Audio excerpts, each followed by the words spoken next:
କେଉଁ ଝିଅମାନଙ୍କ ଗାଣ୍ଡି ବହୁତ ବଡ଼ ହୋଇଥାଏ?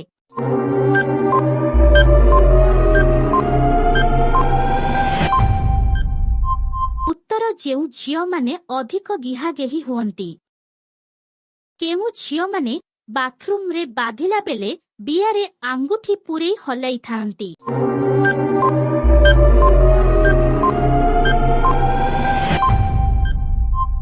ଉତ୍ତର ଯେଉଁ ଝିଅମାନେ ବେଶୀ ଗିହାଗେହି ଭିଡିଓ ଦେଖୁଥାନ୍ତି।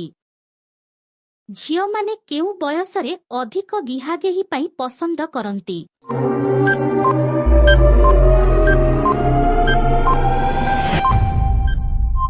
ଉତ୍ତର 18ରୁ 24 ବୟସରେ ଅଧିକ ଗିହାଗେହି ପାଇଁ ପସନ୍ଦ କରନ୍ତି। ଝିଅମାନଙ୍କ ବିଆ କେତେବେଳେ ଚାଟିବା ଉଚିତ ନୁହେଁ?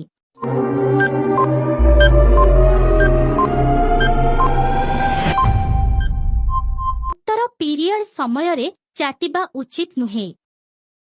ମୁସଲିମ ଝିଅମାନଙ୍କ ବିଆ ଗୋଲାପୀ ଓ ଦୁଧ ଲାଲ କାହିଁକି ହୋଇଥାଏ?